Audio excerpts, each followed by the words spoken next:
welcome to the Kratom Sobriety Podcast. This is episode 120, and I am Jacob. Thank you for being here. We're excited to have you. This week on the podcast, I had the chance to chat with Cassidy.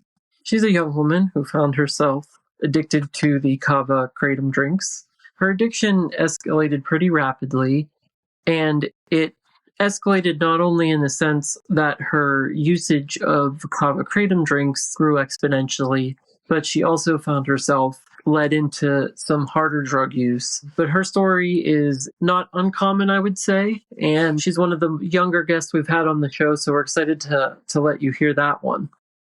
Before we get there, though, today, for our intro, I was going to just chat a little bit about how you can't quit a kratom problem by thinking about it only. So here's the thing, right? With kratom, or really any addiction, the thinking mind wants to keep you trapped in that addiction. You know, I don't know how many of you have maybe started your day and said, today's going to be the day. Today's going to be the day that I'm not going to take any. Or maybe the night before you threw out all your stuff and you don't have any of it. You're saying, today's the day. So you get up, you've got that good intention. Then 30 minutes go by and the sweats start. And then another 30 minutes go by and your legs start shaking. Or maybe you're not even there yet. And you're just mentally just really, really on edge and the doom and the fog and all that starting. And then before you know it, you're back at the shop. Or you're back at the gas station. Or you're back at the kava bar. That's how the thinking mind often goes when one is attempting or contemplating or honestly, sometimes even really trying to quit kratom. And the reasoning behind why a lot of times that you can't just think your way out of a problem like this is because it takes decisive action. So it's really important that you, number one, come up with a plan, right? That could be, I'm going to take a couple days off and I'm going to take this stuff cold turkey. I've got all these supplements. I'm ready to go. I've told my loved ones, etc. That could be, I've tried that a bunch of times. I've tried tapering. I think I need to go to rehab. I'm going to take leave of absence. I'm going to do what I have to do. I'm going to change my life, blah, blah, blah, blah. And there you go. It could be an outpatient. It could be starting medicated assisted treatment, all these other things. But you got to have a plan. Without a plan, your success rate is going to be pretty low.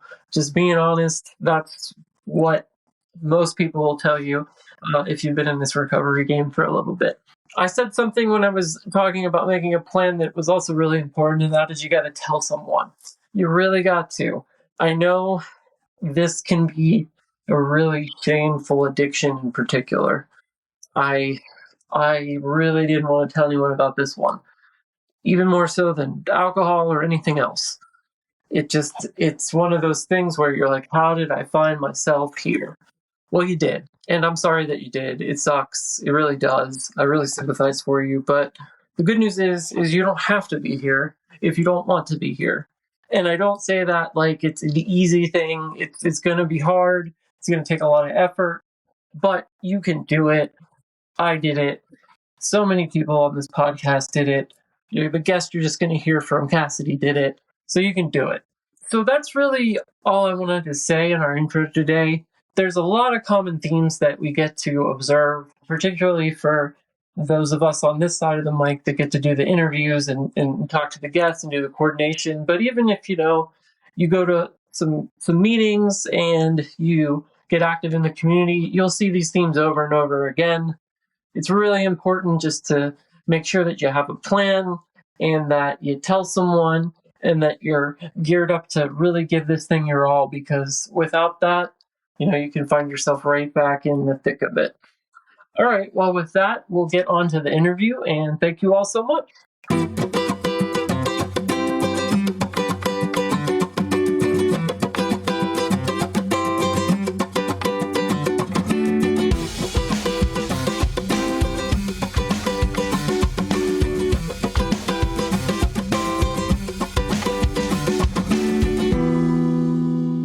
Welcome to the Kratom Sobriety Podcast. This is Jacob, and this afternoon I have the privilege of talking to Cassidy. Cassidy, how are you this afternoon? I'm good. How are you? I'm good as well. Thank you for asking. So how would you introduce yourself to someone you just met, like me, or someone on the street? Anything like profession, age, hobbies, that sort of thing, family? I would say I'm 18 years old. I graduated high school last year, and I'm taking a gap year before I go back to college. I'm in Asheville, North Carolina, and I'm currently living with my mom. Nice. I think you might be the youngest guest we've had, so I'm very interested to talk to you. What do you like to do for fun? Ooh, I like playing music, like instruments. I like bass, guitar, drums, piano. I like writing songs a lot. I'm not the best at it, but it's fun. And I like going on runs and reading books too. I like going on runs and reading books myself. Asheville's nice too. I went to college in South Carolina, so I went there once or twice, I think. Nice. Well, we'll get into the not so fun stuff. So why don't you tell me a little bit about how you first came to encounter Kratom and how you first came to try it and all that stuff? Yeah, I was struggling a lot with my mental health at that time. I had prescribed meds, so I kind of was abusing those, but it hadn't really crossed into addiction yet. Just trying to find ways to self-medicate more because I didn't know about therapy. I didn't know coping skills, any of that yet. I remember one day after school, I went into a gas station next to my house and I saw these Kratom Kava wellness tonics. I didn't know they were Kratom Kava. I just saw wellness tonics, and for some reason I thought it was an energy drink or something. I didn't know what it was. And so I bought one and I brought it to my room and I tried it, and it kind of felt like everything was okay. And it was like what I was trying to find. And I didn't know what it would lead to yet, but I remember even after just trying it once, I immediately did more, even though it said not to do more. It was almost like immediate, the change in my brain. Okay. How old were you when you first tried the Kava Kratom tonic? I just turned 16. Okay, so like 2 years ago. Okay. Did you have any sort of history other than, you said, abusing some medication of drug use or substance abuse? No history with that. Yeah, this was all pretty much within a month of starting to do other things. Okay. All right. So how did your usage progress? Obviously, you said you kind of immediately went back and did a little bit more, but how did it go from there to eventually an addiction? I immediately knew, I was like, this is how I want to feel forever. This is what it must be like to feel normal. So I immediately went back and bought more the next morning before school. And I started using it in my car before school and in my room at night. And a big part of my story is OCD. And so originally I had 2 days out of the month where I could go buy it. And immediately that did not last more than like a week. And it started off with, I'd use it once a month, and then I'd use it once a week, and then I'd only use it once a day. It progressed really fast, all within about a month. I would use almost every day, multiple times a day. And after about half a month, I would start doing 2 bottles a day instead of just half of one or one. Mm-hmm. And then after about half a year, I was up to in between like 5 to 9 bottles a day. If I can just ask, because I was a teenager myself once and also did a little bit of substances when I was a teenager, how did you afford a 5 to 9 habit a day of Kratom Kava drinks, just out of curiosity? Yeah, for sure. I was working a lot before then, so I had a lot of money saved up for college. Oh, okay. And also, I feel bad. If I'd known it was something really harmful, I would not have done this. But, I told my friends, I was like, there's this really incredible thing. It's right across my house. And then they were like, can you buy it and get it to us? So it's like unintentionally selling it to my friends. And that's definitely one of the things I feel worst about. But luckily, they all hated the way it tasted, and none of them are doing it anymore. So I feel a little less guilty for that, but it's still bad. Don't beat yourself up. They would have found something else or done something else. And like you said, if there no harm, no foul. In North Carolina, is there any laws to sell Kratom to people under 18 or anything like that? I think they might have just changed it to 21. I'm not sure, but you have to be 18 to buy it. It's just the place I bought it from was known for not really checking, and I don't think they cared. Yeah, there were places like that when I was a kid too. Okay, sounds all normal things, basically. Shouldn't probably be normal, but all normal. Anyway, continue your story. You were saying you got to about 6 months and were using about 5 to 9 bottles a day. Yeah, that's definitely when it got really bad. I started not going into school. I would pretty much just be passed out in my car the whole day. If I was in school, I remember there were times where I would pass out just like on my desk. Oh, wow. And surprisingly, I guess nobody thought to do anything about it or talk to me about it. Yeah. But it got really bad, and I started noticing a lot of health problems, like losing a lot of weight really fast. I didn't really have drinking or eating as a priority anymore. I was spending all of my money and going into my savings, so I didn't have any money left over. My mom started noticing there were problems. My friends kind of noticed too. Yeah, I was going to ask you about that. Yeah. Okay. When they started noticing, at that point, were you even giving any thought to wanting to quit, or were you still like, no, they're getting so much from this, I just want to continue going and maybe I can convince them that it's fine? Yeah, I didn't want to quit at that point. Yeah. I knew it was harmful, but I was in such a bad place mentally, I was okay with that. It felt better to self-destruct in my life than to do anything about it. Yeah. So my friends might point out, like, hey, this is really harmful. Like, you aren't doing anything. You're a totally different person. And I would just respond like, yeah, that's okay with me. I'm fine with that. I had no intention of quitting. Okay. Where did it go from there? So that's like up to the 6 month range you used for about, I don't know, a year and a half, 2 years. Where did it go from there? After it progressed really fast, I did not have the funds to keep doing more and more at that rate. So it kind of leveled out. I would increase a little bit, but not really as much as it was before. I probably got up to using a few more doses each day by the end of it, but it did not progress as fast. Yeah, you had limited funds, right? It's like probably most of your spend, and your parents are probably like, why don't you have any money from your job? What the hell's going on? Did things get worse and worse with friends and family? Did you have any consequences of your use with that, or anything happen at school or with your job or anything? Definitely. At home, I remember I would, for some reason, the bathroom was my safe spot, I guess, because I could lock the door and there wasn't a window, and it was kind of where I could just isolate myself. Most nights I would end up passing out on the floor in the bathroom until about 4 a.m. and my mom would be freaking out and trying to like get in and make sure I was still alive, because she didn't know what I was using. She didn't really know what was going on. Yeah. She knew I was using something, but that was a big problem. I stopped going to school for the most part. I would just, since I'd stay up most of the night, I'd sleep most of the day. Yeah. Or I'd go to school and just stay in my car the whole day. My friends, I had the same friend group since elementary school, but I completely stopped hanging out with them, stopped spending any time with them, and I switched to an entirely new friend group, and they weren't doing nearly as many of the bad things I was doing, but they were more accepting of it and wouldn't really question it. Yeah.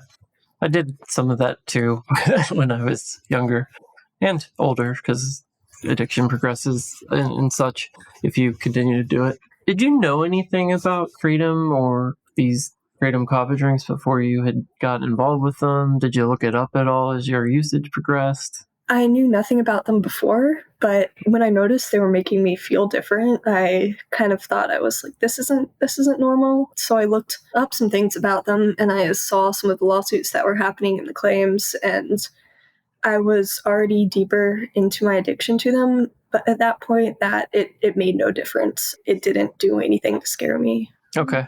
It was just made sense. Yeah, you get to a point where you're like, well, that'll happen to someone else. I'm good. This is my remedy for my thing, so don't take it away from me. Yeah. Yeah, I totally understand. So how did you get to the point where you finally are like, I have to quit. I can't keep doing this. Like, what got you to that point? Yeah, I remember my mom kept finding me passed out. I was passed out on desks at school.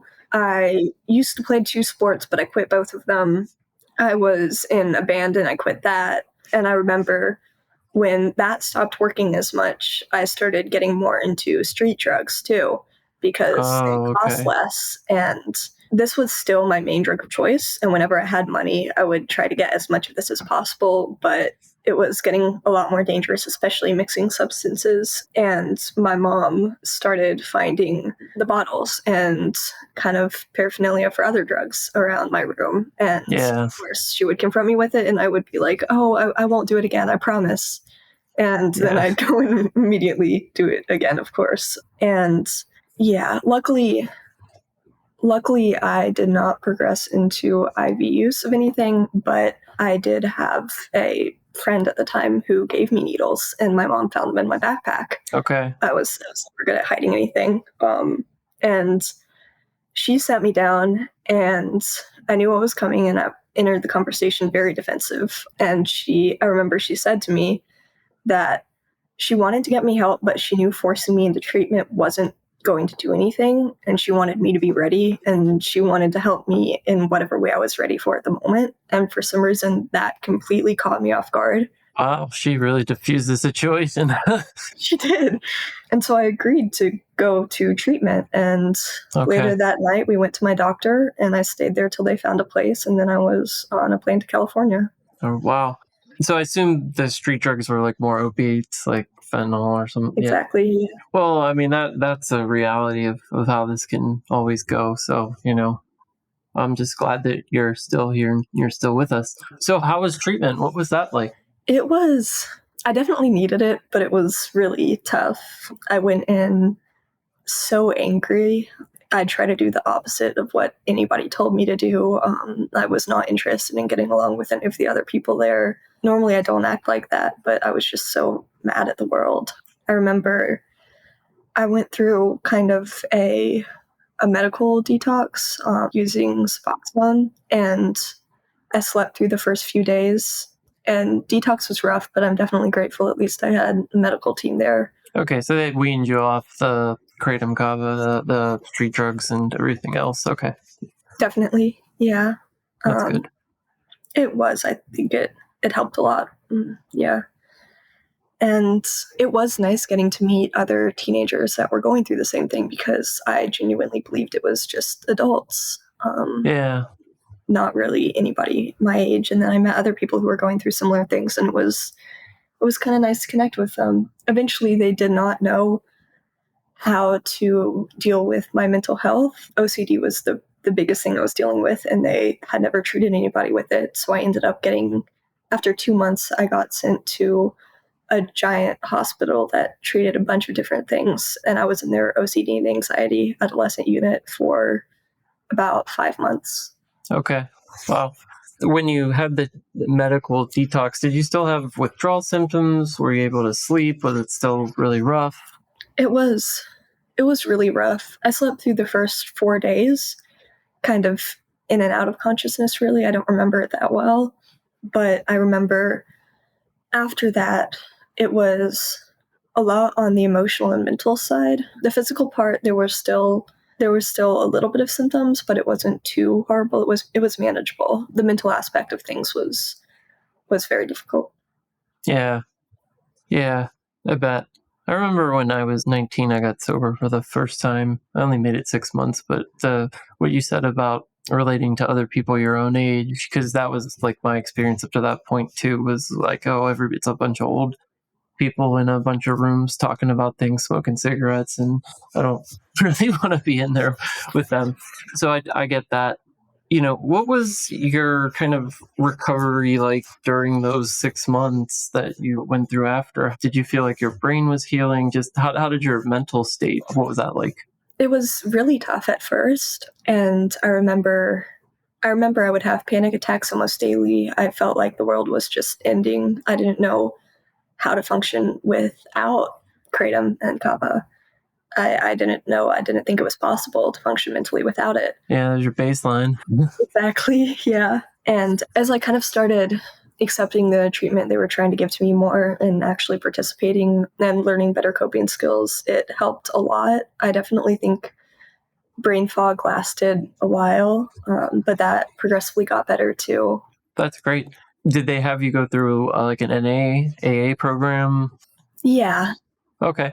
Before I went off to treatment, my mom had me go to NA. Okay. And I would use in my car before going in the meeting and then show up and act like I was clean, and I don't think I was fooling anybody. Were you picking up chips and stuff, dirty? Yeah. And they know when you're doing that. A lot. I mean, you can tell if you're a seasoned addict. You're like, yeah, that's it. But you're still, you're not going to say anything because you just want people to eventually get it.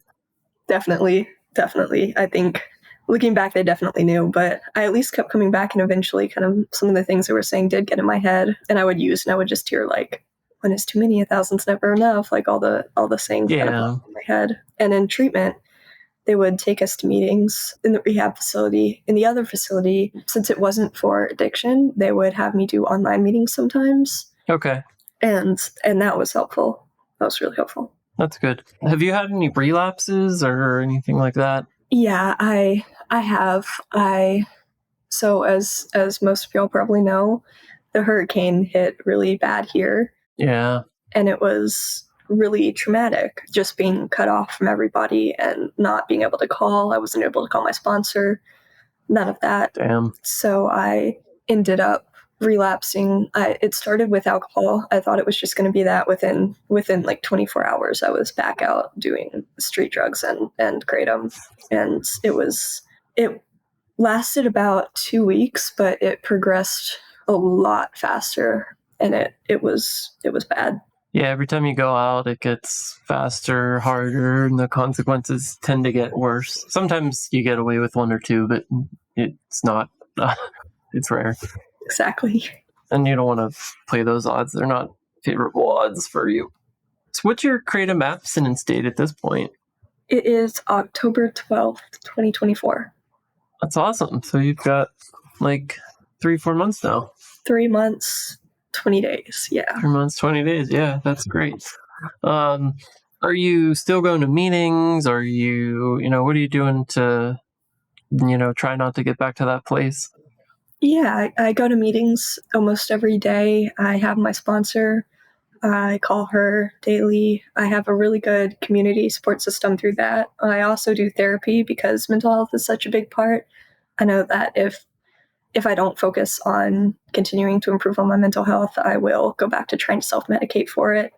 Yeah, and I'm also taking meds for my mental health. That's great. Sounds like you got a good support system at home as well. Definitely. My mom, she doesn't understand, but she tries her best to empathize, and she's taken the time to learn a lot more about it. She's bought books about it, and I can tell that she really cares and does her best to understand me where I'm at. That's great. So you mentioned some friends maybe tried Kratom, maybe tried some of the Kratom kava drinks. I don't get to talk to a lot of younger addicts these days or younger people in recovery. So I'm just curious, in your experiences, Kratom and Kratom kava drinks and extracts, are they really popular with younger people, or people using them to, party, go out and, hang out with friends, do that sort of thing? I've heard a lot on social media and through kind of friends of friends that it's popular, but surprisingly, I haven't seen any of that directly. All the friends who tried it, I remember they just said, like, I can't handle the taste, and they'd give me the other half, and I was fine with that because it meant more for me. Yeah, that's great. You're like, yes. I was like, okay, I don't get it, but I know going to parties, though, it was a lot of street drug use, a lot more than I would have expected. I remember seeing a lot of people end up overdosing on things like that and having to carry Narcan, and that was the biggest thing. Yeah. Maybe at some point Kratom will be so normalized, if it keeps going the way it is, that it would get to a point where it becomes something people use. But yeah, I think it's more something that it helps with, like you said, at first, until it completely wrecks your mental health even worse. It's helpful. And I think a lot of people use it for that, or maybe because they have a little bit of pain or anything like that. Well, now that you've got 3 months and 20 days, what's your, life look like now? How are you going to school? Are you back working? Like, what's that look like? Yeah, my life is a lot better than I ever believed it could be, even before I started using. I was going to go back to college, but I decided to take a gap year. And so I'm going back next year. I actually, just this past week, found out I got into my top choice college. So I'm really excited for that. Oh, congratulations. That's great. Thank you. Yeah, I'm really excited. I used to have a job, but after the hurricane, it's been really hard to find work. So that's been pretty bad. But I've been able to show up and help volunteer, help other people. Yeah, I'm trusted to babysit again, which was a thing that I used to love to do. And I think the most important part is that I just feel comfortable with myself and I understand how my mind works and that self-medicating won't help. And I'm able to just go back to what I used to enjoy. That's the biggest improvement. Yeah, learning to love yourself and be comfortable in your own skin is a big achievement, and it really helps because I had that problem for a long time too. And substances will just mask it for a little bit, but it's never going to actually give you the life you want, unfortunately. Exactly. It lasts a little bit, but then it makes everything so much worse. Yeah, it really does. If someone was to come to you and ask you for like your top tip, if they were going to quit kratom or they needed some help with, getting off drugs or whatever, what would you advise them to do?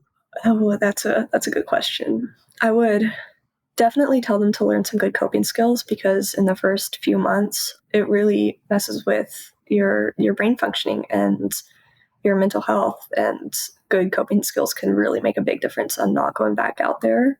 And also just being open with somebody about where you're at, if you're able to, and asking for help, finding a genuine connection with somebody, whether it's in a meeting or a family member or a friend. I think having somebody understand where you're at can make a big difference in holding yourself accountable and also just feeling understood and not as alone. Yeah, that's great advice. The coping skills are critical, and yeah, just general life advice. If you can maintain good coping skills, they'll serve you well because life will throw a lot of things at you. Accountability, I think every time I ask that question, that's an answer that I usually get. It's the answer I always give too, because once you tell somebody, you can't untell them, so you have to kind of deal with the consequences of that. Exactly. That's the biggest thing now is if I were to go back out, I know I have friends around me that would immediately know, and people I probably would end up telling anyways. So the accountability is huge. Yeah, it really is. It really is. I'll ask a fun one. So if you had all the money that you think you needed and could travel anywhere in the world, where would you like to go and why? Ooh, that's so good. I'm going to have to say two places because I cannot pick between the two. So I guess like a joint trip between them. All right, I'd go great. to Scotland because it's beautiful there. My family has some people who still live there and a big history with that, but I've never taken the time to actually learn about it. So that would be cool. And also the castles, that would be fun to see. And I would also completely switch it up and go to Tanzania. I have a friend who is a host student from there, and just learning about his culture and everything, it sounds like a really beautiful place, and I want to learn more about it. Yeah, I don't know much about Tanzania either. I did go to Scotland 2 or 3 years ago, and it was really awesome. That's cool. Yeah, it was great. I would love to go back. It is really beautiful. Is there anything you want to ask me, or anything or any topics we didn't get into around kratom or anything like that you wanted to dive into? I can't think of anything. All right. Well, we're really excited to have you on, so thank you for joining us. I think it's always good to have different perspectives, and I think our average age group seems to be like late 20s, early 30s. So having someone on the younger side is good, and I wish you a lot of success with your recovery, and it's awesome that you've got 3 months and 20 days. Thank you. I really appreciate being on here, and what y'all do is amazing. Oh, thank you so much. Well, have a wonderful afternoon. You too.